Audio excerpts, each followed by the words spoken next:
journo's back inside St James's Park, where Newcastle United beat Crystal Palace 5-0. Before the game, we're all talking about it's going to be a tight game. Always is. What do we know? I mean, they were utter garbage, and Newcastle United were absolutely brilliant. Yeah. In that first half, they absolutely blitzed them. It was like, I've said it before and I said it again, like, Newcastle can take these. It's just easy. It's easy pickings at home against these mid-table also Rams. They literally just plucked Manchester United out on Sunday. Took the mickey. Could have scored as many as they wanted. And again today, that was 5. And if Newcastle had wanted 10, they could have got 10.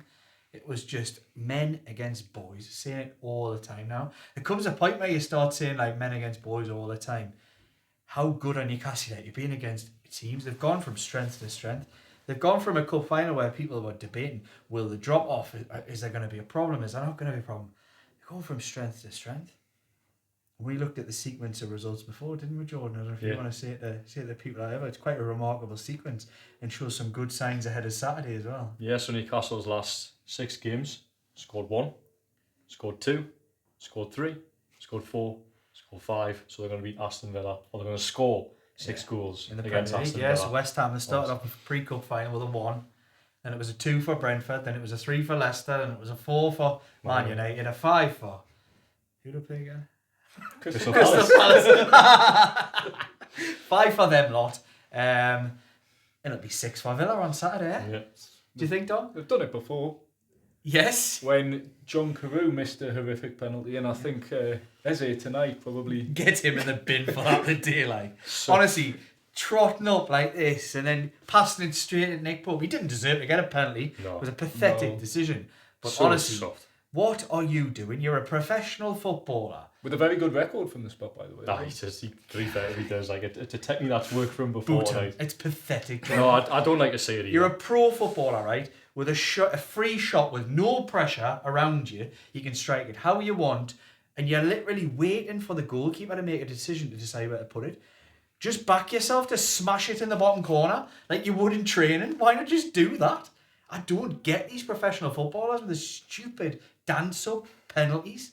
Am I sounding like the old man that you call us here by doing the dar view a little bit? I know what you mean, but players do research penalties, and as they may know, Nick Pope, he likes to commit before you take the penalty. I don't know, but maybe he's done his homework. No. And basically, Nick Pope didn't commit, or he almost half committed, and then realised, God, he's taken 3 years to take this penalty. I'm just going to go the other way. Yeah, that's what happened. His weight shifted. He just, okay. It was so bad. But it wasn't a penalty either way. Sliding doors moment in the game, though. It was. Yeah. Because Palace put that away 1-1. The game had been... Newcastle had been the better team, but Palace had shown signs of causing them some bother on the break.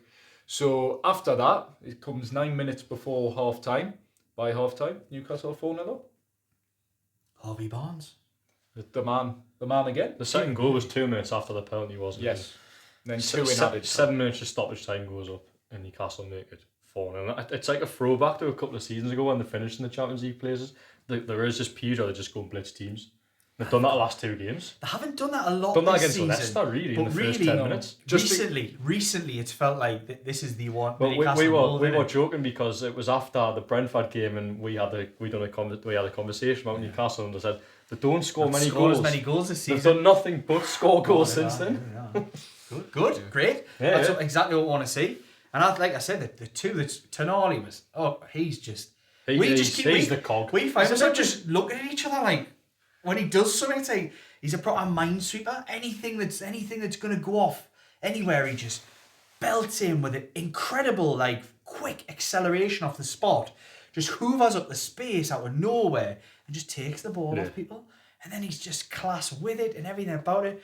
But I think he's setting levels now where it's just you expect. There isn't like, it's not shocking anymore. He's that good. He's incredible. Yeah. The two that stood out for me apart from that today, there was lots of good performances, was the two wingers. Jacob Murphy in that first half was unplayable, and it's good to see. Look, we've joked before, he plays against the lesser teams in the Premier League or whatever, but that might have been difficult today. You know, at times he put 2 on a plate for Isak early doors, who had a bit of an off day again and isn't playing at his best, but let's hope he's getting it out of the system for Great the weekend. goal. Great finish, for the goal. But Harvey Barnes, all I ever wanted to see from Harvey Barnes was a hard-working, brilliant performance. He finishes like the best strikers on the planet. That's one thing It's always been incredible. That's one thing I love about Harvey Barnes today, because when he gets that ball in the position and to score, you just expect him to go inside. I think the defender did. That was actually really, really encouraging to see him go on the left-hand side, on the outside, and put a left-footed finish in the bottom corner. He honestly, he's a top class finisher. And what we wanted to see was the other bits of the game to go with it, which we hadn't really seen. Now we're seeing it. Yes. And it's a great headache for Jason Tindall at the minute to have. To say, like, do we just keep persisting? Because you've got someone like Anthony Gordon who comes on. Look, it wasn't the game for him. He came on, he got some minutes, and that's good. That's good to see. And it wasn't really the type of game he could massively impact, because it was just dead. It died, didn't it? As expected. Newcastle United got bigger battles to fight on Saturday than going and scoring 7 or 8 a day. They've turned the goal difference around in the space of since Leicester. They've gone, what's that, plus 21 now, I think. Yeah, so what's been the turnaround? 3 plus 3 plus 5. So they've turned it around plus 11 in the last week. Yeah. So there must have been plus 9, now got to plus 20. So they've done a 11 goal swing. Is that right? Yeah. Is it not You said 21? plus 20 to me. Is it plus 21? The extra goal. Yeah, because I said at half time it's plus 20. 20, yeah. Right. So there they've gone from 10 to 21 and put themselves, even if they're going to need the goal difference, if it becomes tight, it might not become tight. If they continue in this vein of form, they're going to walk into the Champions League. It's not even going to be a battle. I think I predicted to you guys, didn't do it on camera, but I said to you when we talked about that last home game, I said I think it'll be decided. They'll either be right in or they'll be not. I don't think Newcastle are going to have to win the last game or two. I think they'll already be in or already out. It's looking like they're already going to be in to me. I would say it takes a pressure off Saturday now, because they're up to third, but they've also got a 5-point advantage over the Champions League chase. And I know Villa's one of them, but give me the week after as well, by the way. I know that might age really bad. But if you hadn't have got a result tonight, you go to an Aston Villa side that will be galvanised on Saturday. By the way, I think Villa Park will be electric, because the Vanti went out of the Champions League on Tuesday night. I think having experience that they want to get back there, I think you'll feel that in the stadium. I think it's a very, very difficult place to go when the fans like that. So I think getting that result tonight, it's not a free hit, but I do think it takes the pressure off a little bit. That's one home game all season. Since first month of the season, I think. They're a different prospect this year, Villa, even though they're probably not as high as they were last year. They are a different prospect. When Newcastle United are a totally different prospect. Yeah. They're playing with a real confidence now. Every player's actions, everything that they do, there's a real confidence about it. And Harvey Barnes epitomises that for me. It's just the movements and the actions and his defensive work, even when he went out on the right hand side in that second half, getting back, winning tackles. And I think the goal, it was the Sandro Tonali run against Man United on Sunday. Little known part of the start of that was Harvey Barnes winning a tackle right on the edge of his own box to give it to Tonali. I've been so impressed by what I've seen, and it's good to see, because they've got the best left winger in the country, and Anthony Gordon. It's easy to forget when Barnes is playing so well, but Gordon is that. There is no doubt about it. He's England's starting left-hand side player as well when he's fully fit. And it's good to have Harvey Barnes keeping him out of the team and breathing down his neck. How does Anthony Gordon get back in? Because he doesn't on Saturday. Really hard. Does he rotate Saturday or does he go again? I think when you're in such a momentum, players don't feel fatigue when you're like this. He rotated a day. The fact he gave players 25 minutes off. That's what it is. That was enough. That he had the opportunity to do that. So I think the same team starts if everybody's fit. And then you've got decent options. You've got good runners on the bench. It's decent runners to come in our last 20-25 minutes if you need something. Willock and Longstaff to a degree. Yeah. Emil Kraft came on today. He's a runner. He is. He's a hard worker. He definitely is. I'm not joking. He is. Matt Target. He didn't get on today. John Ruddy. He's not on there anymore, is he? He's off the bench now. Hey, well, we joke. Right. Quick word for the sponsors. Yeah, I was going to say a quick word for the sponsors. Do check out all of the details below. And like, comment, share, subscribe for all Geordie Journo's content. I'll get it out eventually, and all the sponsors' details on that. And here is a word from them themselves. Well, Dom will read it, but it'll be the words from the sponsors. Comply IT Limited. Worrying about disposing of your old IT equipment? Don't be. Comply IT handle everything. Secure collection, detailed tracking, and certified data destruction. That's Comply IT Limited.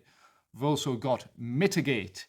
Mitigate enhances workplace mental health, helping businesses stay compliant, reduce absences, and unlock higher productivity, creating healthier, happier teams. And of course, our OG sponsors, Four Rivers Financial Planning.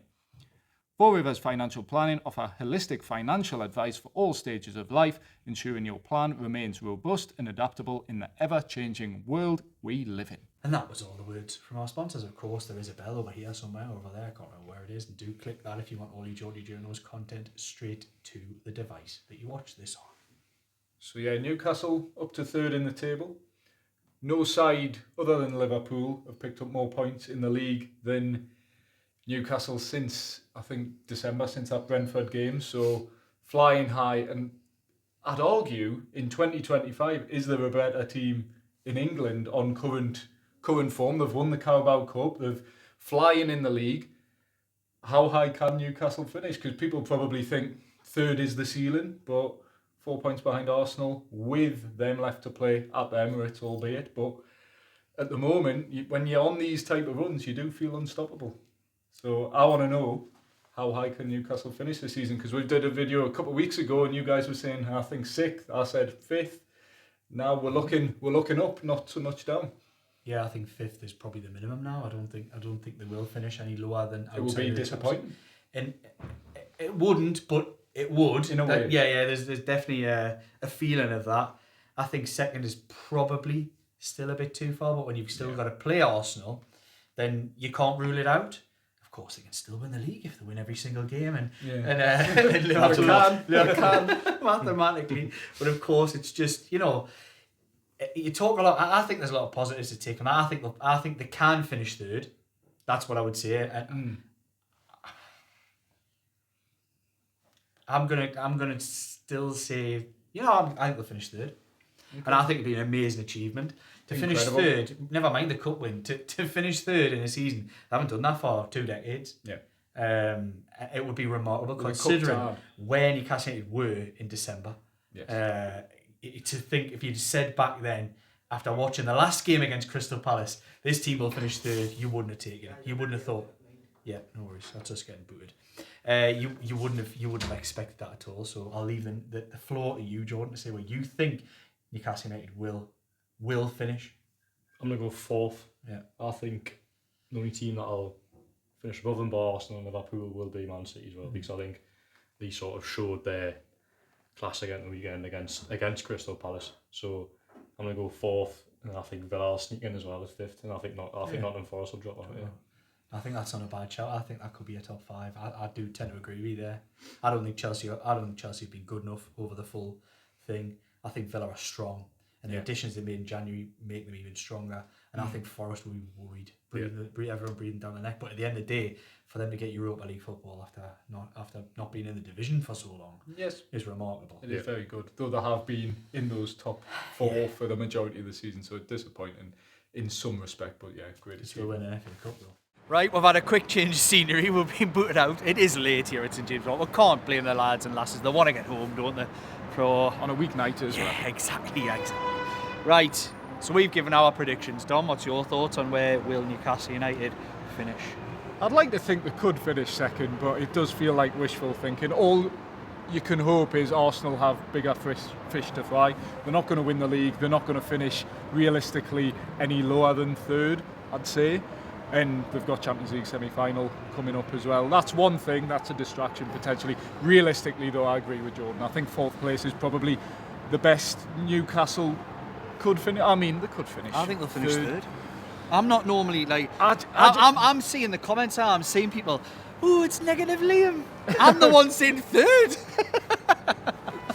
I think Jordan's probably right about Man City. They tend to end season strong. And I will say, I do think Newcastle have got through their more favourable run of fixtures now. Now it's Villa, okay, Ipswich is an easier game, but then it's Brighton away, never do well down there. Arsenal away in the league, never do well down there.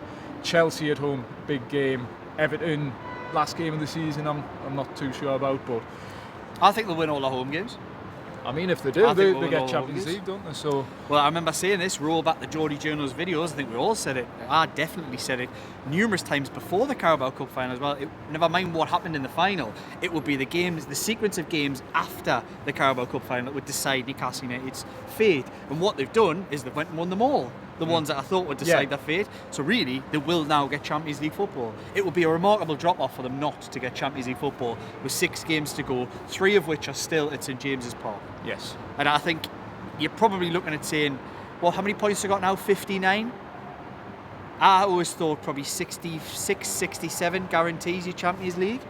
So really, they just need probably 2 wins and a draw out of those 3 home games, and they could lose all 3 away, and I still think they'll get Champions League football.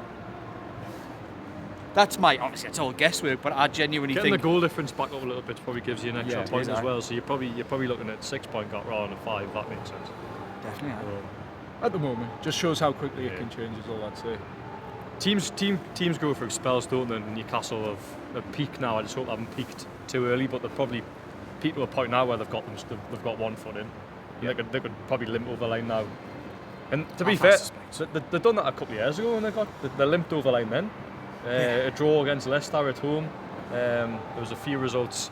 I'm trying to think off the top of my head now, but there was a few other results. Beat Brighton. We didn't know it at the time, but that was actually the game. That was actually the game that got them over the line. But it still felt like they needed another. Yeah.